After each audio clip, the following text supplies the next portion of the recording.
Chapter 5. Jewish choral music in the great European 19th century synagogues.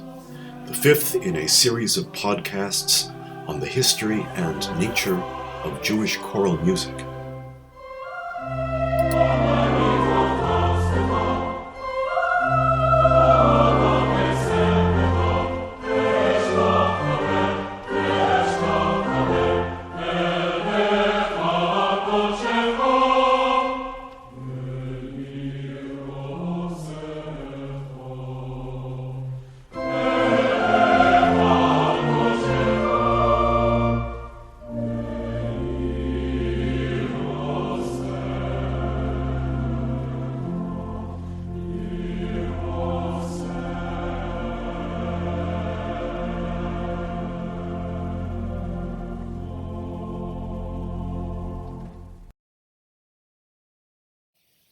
Nineteenth century Vienna was the cultural capital of Europe.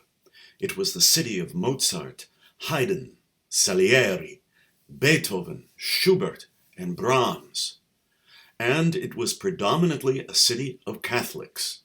As late as 1820, only 118 Jewish families had been given permission to live in Vienna. Conditions improved somewhat during the next 10 years under the brief reign of Maria Theresa's son, Joseph II. In 1782, he issued an Edict of Tolerance, which included the following words.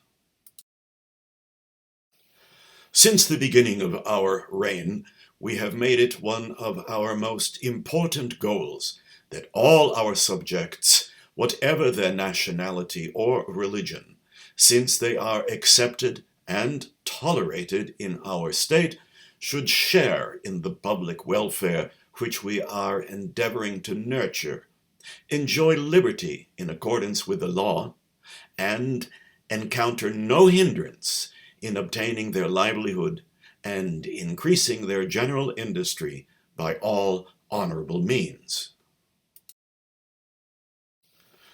Well, that was a very liberal policy for its time. No wonder Joseph II was known as an enlightened despot. In Vienna and throughout Western Europe, Jews were beginning to leave the confines of ghetto life to participate for the first time in the cultural activities of the surrounding community. They joined their middle-class neighbors and attended concerts and operas in the new public theaters, as well as soirees of chamber music in private homes. Many Jews of Vienna wanted to lower the barriers that separated them from their Catholic neighbors. Having been introduced to the operas, symphonies, and chamber music of Mozart, Haydn, and Beethoven, many Jews began to wonder why the music of their synagogue had to sound so different. Some Jews must have been embarrassed by the negative impression that their synagogue music made on the non-Jewish visitor Christian Friedrich Schubart, who wrote in 1806, "Who could possibly believe that the Jews, in times when they still had good taste, sang as horribly as the cantors in the synagogue today? They distort the sound so horribly, and their faces become often so red and blue that one is sometimes inclined to fear for their very lives."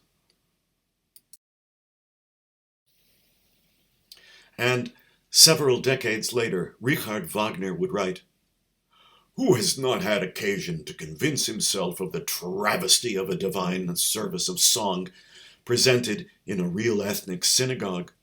Who has not been seized with a feeling of the greatest revulsion, of horror mingled with the absurd, at hearing that sense and sound confounding gurgle, yodel, and cackle, which no intentional caricature can make even more repugnant than as offered here in full, in naive seriousness?"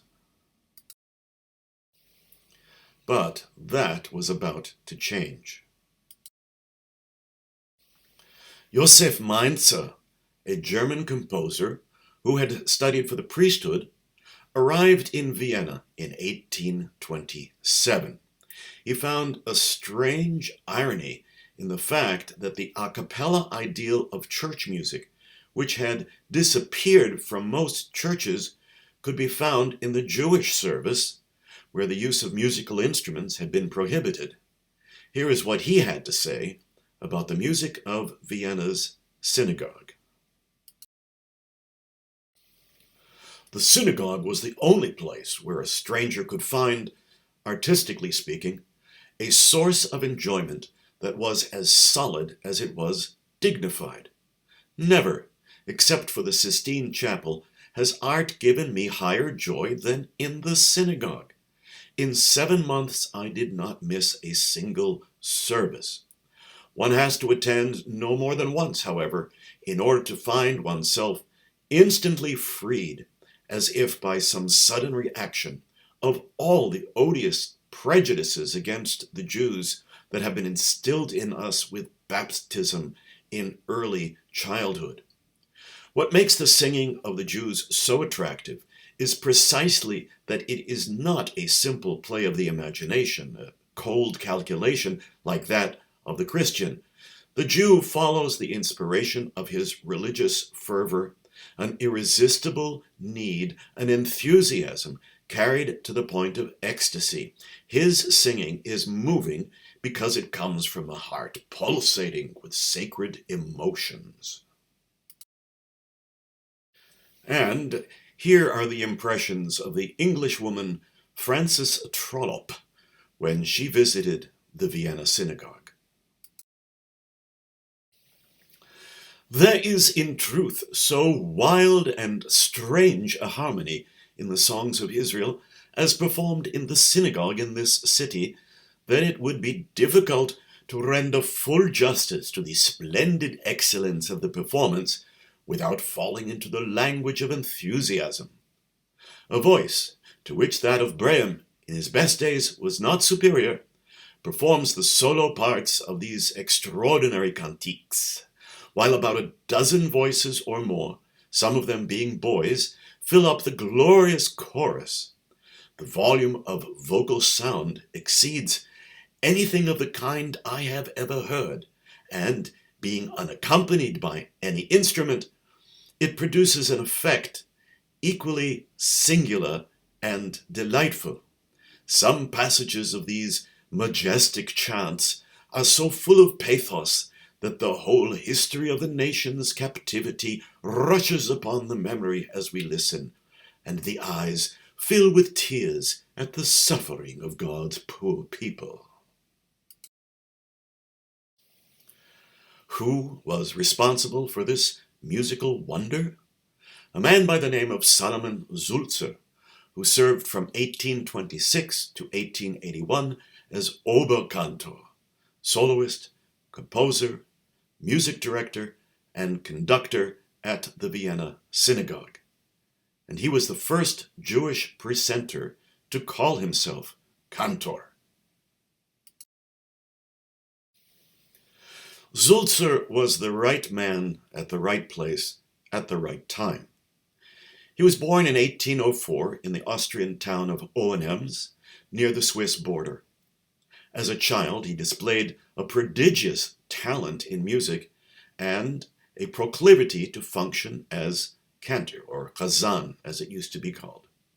Young Solomon's musical talent was so great that the Jewish community of Hohenems decided to appoint the 13-year-old boy as the official chazan of their synagogue. But that appointment then, as now, had to be approved by the government. The Emperor Joseph II decreed that the boy could serve, but only after he had completed his education. So for the next 3 years, young Sulzer learned his trade. He apprenticed himself to a master chazan in nearby Switzerland to learn the traditional Jewish chants. He also went to Karlsruhe to study the art of European secular music.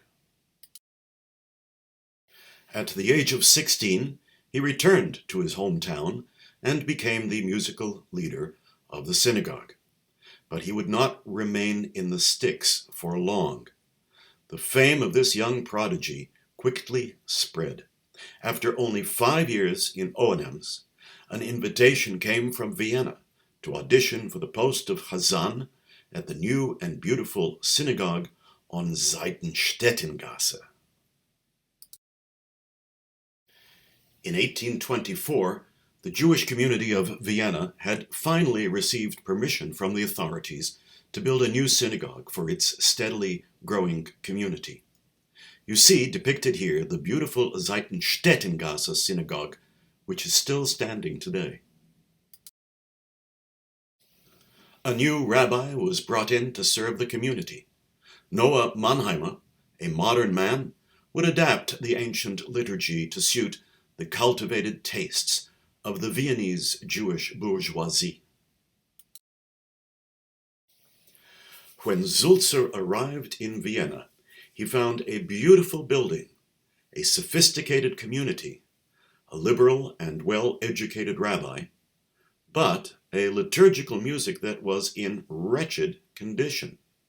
Sulzer wrote in his memoirs, "I encountered chaos when I arrived in Vienna, and I was unable to discover any logic in this maze of opposing opinions." And so Sulzer set out to revitalize the music of the synagogue. He felt that he was in a position to modernize the ancient chant without sacrificing its unique identity. In his memoirs, Sulzer recollected, "To me, it appeared that the confusion of the synagogue service resulted from a need for a restoration which should remain on historical ground. Jewish liturgy must satisfy the musical demands while remaining Jewish, and it should not be necessary to sacrifice the Jewish characteristics to artistic forms. Our enterprise was visibly blessed by the Lord. It found favor with the most intelligent Jewish communities, recognition and emulation throughout the world. The Vienna ritual became a model and standard. Our melodies were kindly received and recognized even beyond the ocean." So Sulzer re-examined the ancient chants and altered them to suit the more sophisticated tastes of the Viennese community. Sulzer wrote, "The old tunes and singing modes which have become traditional should be improved, selected, and adjusted to the rules of art. I set it as my duty to review, as far as possible, the traditional tunes bequeathed to us, to cleanse the ancient and dignified type from the later accretions of tasteless embellishments, to bring them back to their original purity, and to reconstruct them in accordance with the rules of harmony." Sulzer created 4-part choral arrangements of some of the traditional melodies. This was quite a departure from the old-fashioned practice of having the chazan supported by a couple of mishorerim, improvising some simple harmonies. These were carefully thought-out arrangements in 4 parts, using the contemporary harmonic idioms. Sulzer also composed some new choral settings of the liturgical texts. This was the most radical break from tradition. A music that had been solo-dominated would now be focused on choral sound. A repertoire that had been monophonic was now becoming polyphonic. An art that had been improvised now would be performed from a written-out score. A liturgy that had been chanted in Middle Eastern modes would now be sung in the major and minor modes of Central Europe. Sulzer published his music in Shir Tzion, 2 volumes, the earliest anthology of traditional and new synagogue music for the entire liturgical year. The famous music critic Edvard Hanslick wrote in an article that appeared in 1866 in the Neue Freie Presse, "Sulzer's Shir Zion lies open before me. The chants have the stamp of genuine Jewish Oriental music. It was Sulzer who restored order, dignity, and lofty aesthetic form in the musical liturgy of Judaism." Since Sulzer had virtually no precedents that he knew of, he simply composed in the style of the surrounding culture with which he had become familiar, the choral part song. The simple harmony is in 4 parts, the texture is unaccompanied and homophonic, and all voices are moving in the same rhythm. The phrasing is even and balanced. The next example shows Sulzer's setting of the penitential prayer Venislach from the Yom Kippur evening service.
Until his later years, Sulzer was opposed to the use of the organ in the liturgy.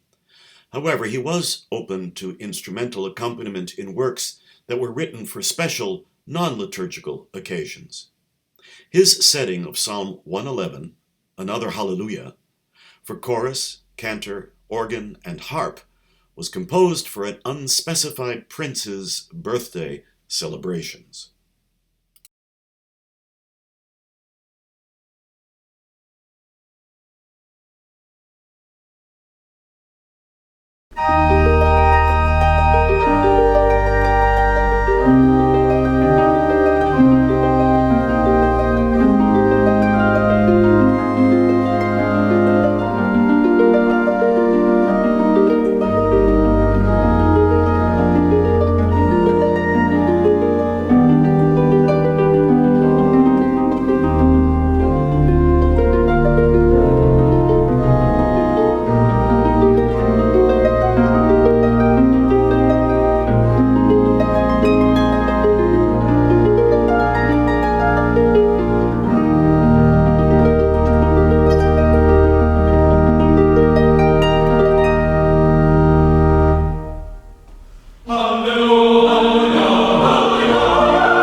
As soon as he arrived in Vienna, Sulzer looked for teachers with whom he could study composition.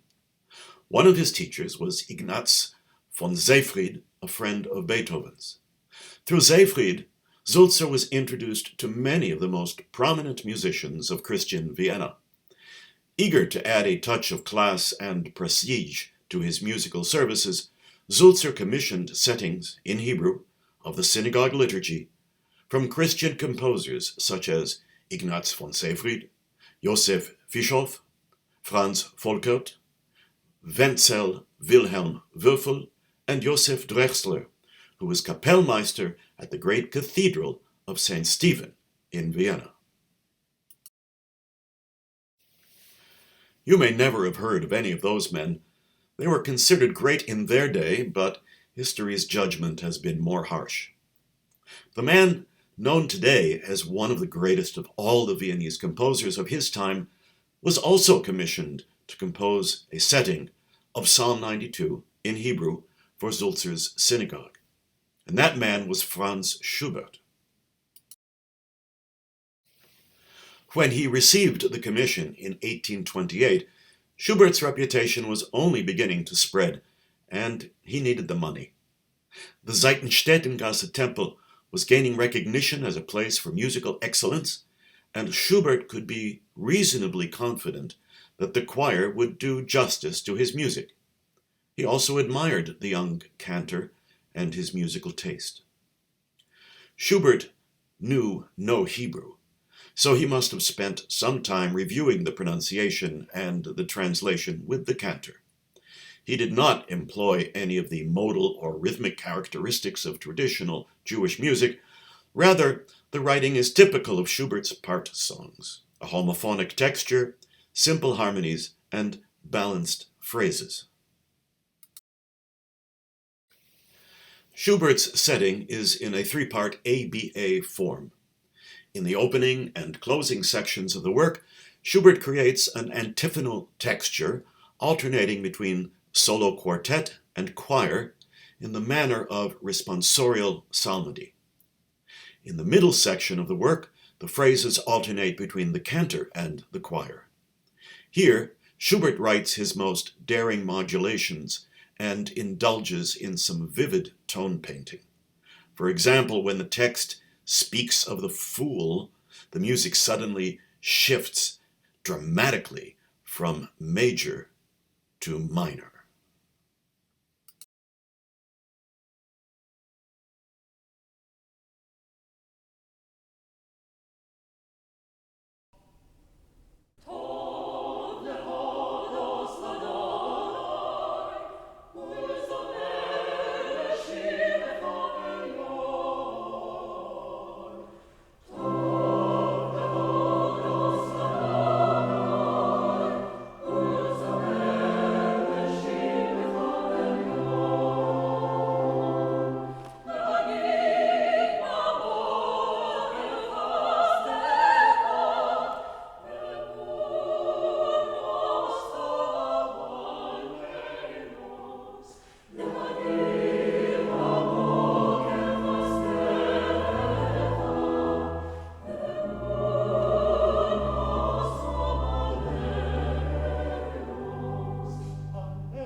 In the next chapter, we will look at the career and music of the great Berlin composer and choir master Louis Lewandowski.